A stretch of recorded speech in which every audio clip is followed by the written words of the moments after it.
love the Eagles as much as we do, then hit that subscribe button and stick with us at Eagles Nest News for all the drama, updates, and hype all season long. All right, let's dive into it, because this conversation is for the real fans, the ones constantly thinking about how the Philadelphia Eagles can take that next step. We're now post-2025 NFL Draft, and there are still some big names floating in free agency, players who could absolutely make a difference if brought in. So here's the scenario. You're the general manager. Yes, imagine being in the shoes of a guy who's brought 2 Lombardi trophies to Philly since 2017 under 2 different head coaches with 2 different quarterbacks.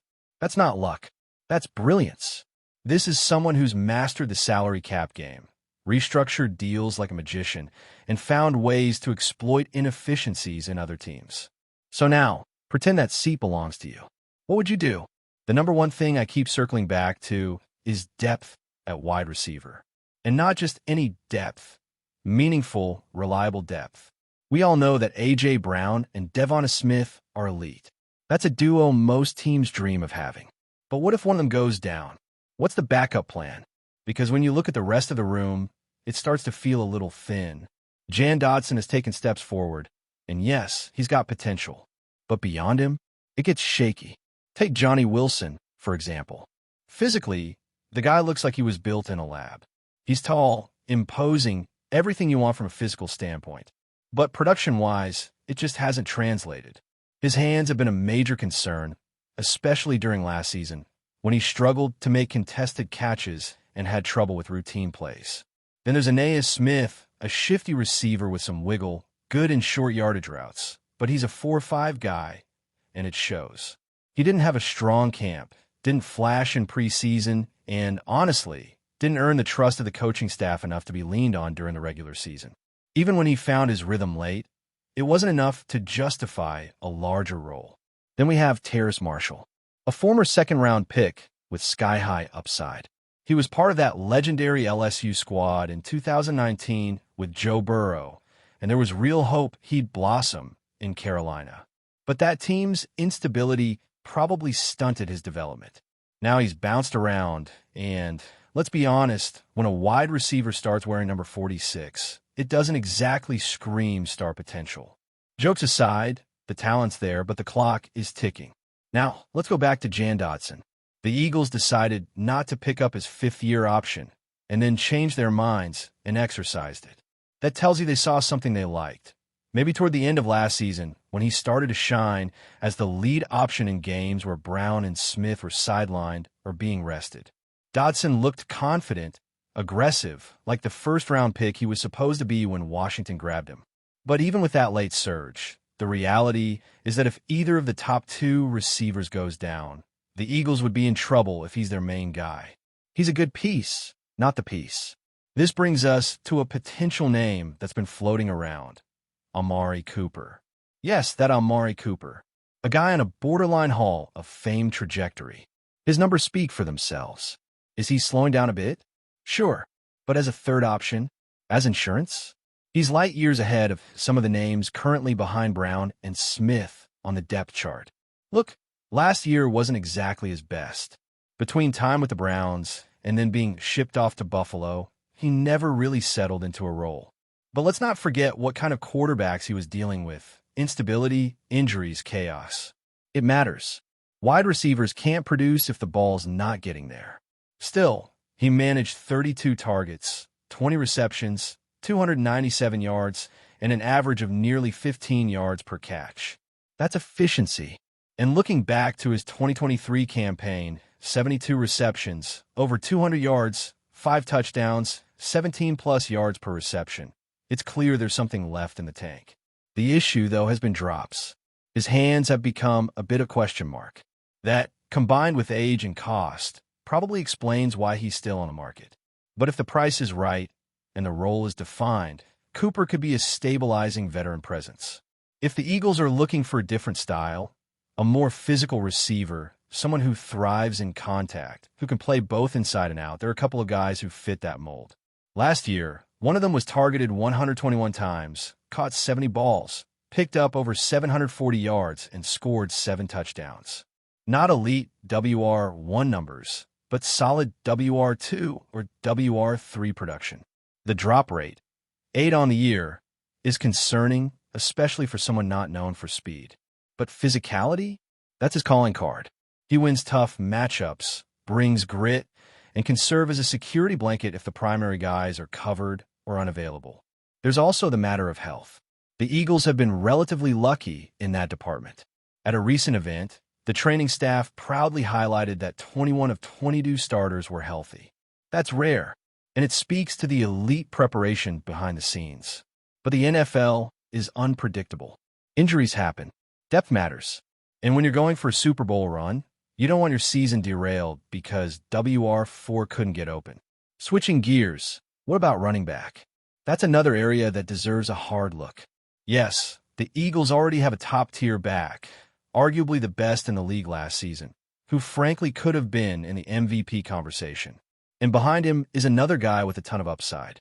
But depth is an issue here too, especially when you consider the injury history. There's one back who missed most of last season with a neck issue, a major red flag. He just hasn't proven he can stay healthy. Another back is explosive, a great runner with vision and burst, but he struggles in pass protection, has fumbling issues, and hasn't been reliable on third downs. Then there's another who was solid in college, reunited with a familiar coach in the NFL, and played 13 games last season. He had decent production, showed some flashes, but the team ultimately decided not to bring him back due to lingering health concerns. Let's look at his numbers. 195 carries, 955 yards, averaging 4.6 yards per tote. He caught 32 passes for 153 yards and scored 9 total touchdowns. That's solid. But again, health. Over the last 4 years, the Eagles have tried to address this position through free agency and the draft. That's a pattern. They know they need stability there. There's also a rookie in the mix, Will Shipley. And let me tell you, this guy is electric. Great energy, solid in pass protection, can catch out of the backfield, and is a legit offensive weapon.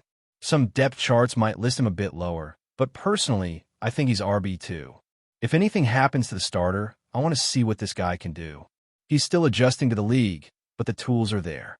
Just maybe don't let him choose his outfit for the team banquet. Looking at the defensive side now, there's a safety still available who's openly expressed interest in joining the Eagles. That kind of mutual attraction can't be ignored.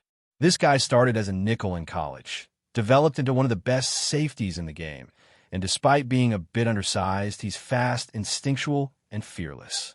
The kind of player who doesn't just make plays, he inspires teammates. And the safety room could use a veteran presence. There's already a young group in place, including an undrafted gem from last year and a high pick from last year's draft. But experience matters. A veteran could step in, offer leadership, and provide insurance if the young guys hit a wall. One name that stands out has all-pro recognition and was tied for the league lead in interceptions just 2 seasons ago. In 2024, he struggled, said everything felt new, and it clearly impacted his performance.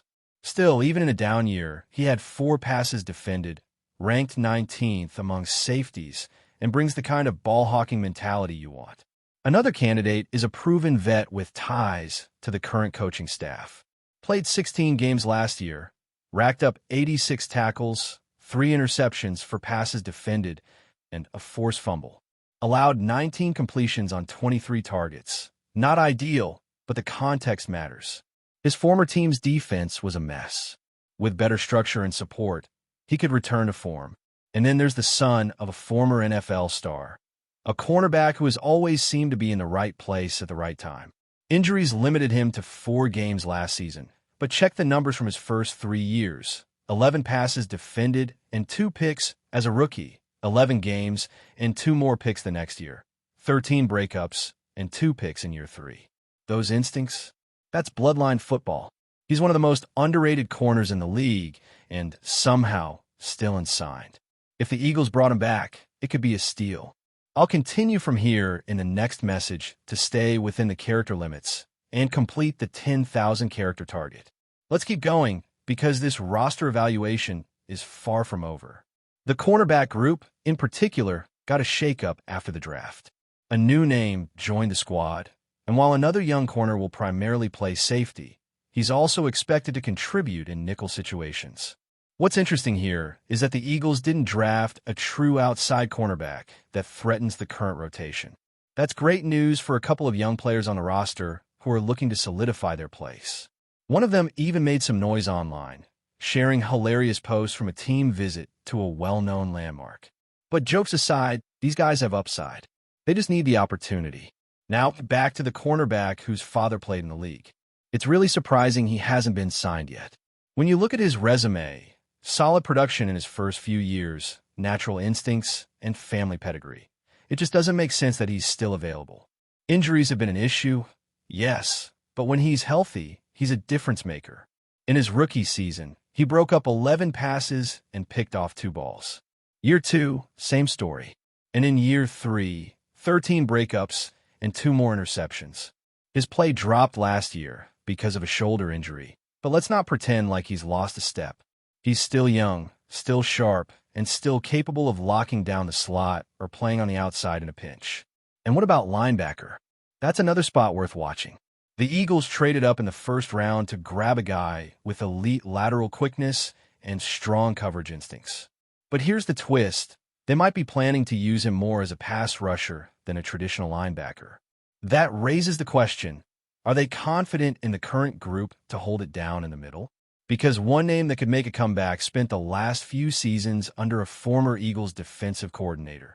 The same guy who couldn't make second-half adjustments in the Super Bowl, but had a top-tier defense for most of the year. That linebacker had his best season under that coach. Bringing him back on a cheap deal might not be the worst idea, especially with another veteran in the room dealing with a serious injury and now entering a contract year. And while they added another linebacker, one who looks more like a special teams ace than a true 3-down backer, there's a young guy I'm excited about. He's got great instincts and played key snaps last season, earning trust from the staff in high-leverage situations. He could develop into a real piece. Meanwhile, the special teams guy is solid. Nothing flashy, but dependable, and that's what you want in that role.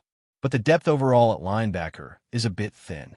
So if injuries pop up or the rookie gets off to a slow start, it wouldn't hurt to bring in a proven vet, even if it's just for insurance. So as the Eagles sit here post-draft, evaluating the free agent pool, there are real decisions to be made. And here's the thing, none of these remaining free agents are going to break the bank. These are savvy veteran additions, guys who can come in, learn the system quickly, and contribute without drama. That includes, by the way, that legacy cornerback who always seems to be in the right spot. That includes the safety with all-pro talent and the linebacker who already knows the system. It even includes the wideouts who might not be what they once were, but can still get open and move the chains. The window is open. The NFC is competitive, but not unbeatable. And if this team wants to make another deep playoff run, maybe even bring home a third Lombardi, these are the kind of smart, calculated moves that can make all the difference. Because come November and December, it's not just about the stars. It's about depth. It's about who's healthy, who can step in, and who's prepared. All right, let's pick up right where we left off. The free agency board is wide open, and if you're the general manager, every move from this point forward could define the success or failure of the upcoming season. One name floating around is a guard who's been in the league for nearly a decade, known for his toughness and versatility. He's not an every-down starter anymore, but if you need someone to step in for a series or even a few games, you won't have to change the entire playbook for him. He's strong in pass protection, adequate in the run game, and most importantly, he's smart. No false starts, no missed assignments. That's gold in a backup lineman. There's also the possibility of adding a swing tackle, someone who can play both sides if necessary. The Eagles are known for cross-training their linemen, and having another guy who fits that mold is just smart team building. You're one bad ankle away from needing your backup tackle to protect your quarterback's blind side. That can't be a panic situation. It has to be seamless. Now, flipping back to the defense. Let's zoom in on the defensive line. The Eagles love to rotate their front four. It keeps everyone fresh and allows them to stay aggressive in the fourth quarter when games are won. They've got their core guys, no doubt, but adding another veteran edge rusher could be huge. especially one who thrives in sub-packages or third-down situations. Think about someone who may have lost a step as a full-time player, but still has that burst in short bursts. A guy who's been around, knows how to set the edge, and can contribute 6 to 8 sacks a season in a rotational role. That's a value signing, plain and simple. Interior pressure is also something to consider. They've got monsters inside, but again, depth matters. Especially in a conference where you're potentially facing quarterbacks like Dak Prescott, Jared Goff, or even Brock Purdy in the playoffs. You need to collapse the pocket from the inside out. There's still some run-stuffing defensive tackles out there who can give you 20 to 25 snaps a game and plug the middle. That's all you need. Let your stars feast while they eat up double teams. Special teams often get overlooked, but smart franchises know it wins games. One missed field goal, one blown coverage on a punt return. That's all it takes. There's a veteran long snapper available who's played over 100 games and never botched a snap. He's not flashy. You probably wouldn't recognize him in a grocery store. But having a steady hand like that can prevent disasters you don't want to talk about on Monday morning. Same with return specialists.